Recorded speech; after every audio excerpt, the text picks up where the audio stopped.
Ating kumustahin ang ating ilog kung kumusta na siya after the rain kasi first rain ng April dito sa Runruno.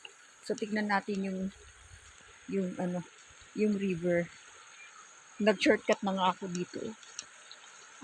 Nag-green yung niya oh. Ayan yung river. Ang ganda, di ba? Ala, nagadutikwa anak man dayto ini. Dayto pagtali, sayang apan da ikaskas to samantalang ay jibagyo bibiro kak ti pagtali ni dayta ni. So dayta. So ayan ang river dito, ang ganda-ganda, mamaya pwedeng maligo, pero parang maano pa rin.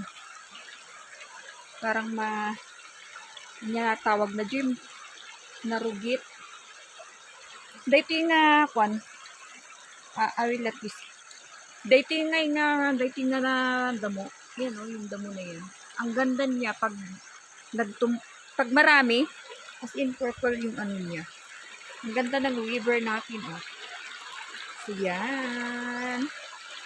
May tripod na tayo so pwede natin gamitin kasi before hindi ko dinadala yung tripod ko. So ngayon dinala ko, maganda na siya. So try natin pumunta dun. Kaya lang takot ako sa palaka. Uy, may green na bato oh. Wait lang. I'll let you see. Ito oh. Diba? Green siya. Ang ganda. How amazing God created these things. May kamatis pa siya dyan. Oh. Diba? Marami ka pang nakikita dito. Ano yun? Talong? Talong ba to? Talong yata yan oh. Yan, mag-isa ko lang na pumunta dito kasi ayaw ng mga bata na humiwalay sa wifi. Kaya ako ang nagpunta dito sa gilid ng river. Ang ganda. Promise. Ayan oh. Kaya lang takot ako pumunta sa kabilang bangir. Kasi kaslangan nagaduti lumot na dati river. Nakadlies. So, let's go back. Mamaya ulit. Kasi plan namin maligo sa ilog mamaya. Yan.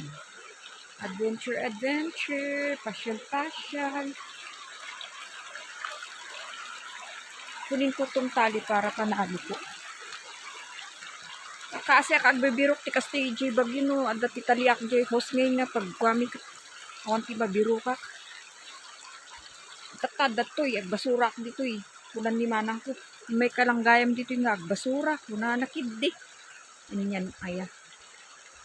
Atan. Ayaw ko pumunta doon. Natatakot pa ako. Natatakot ako baka adati lumot-lumot ng amin nga. Dagi bato nga pang ibadatan. Badam-damatak mo. Ada kadwak. Di ba nagpintas?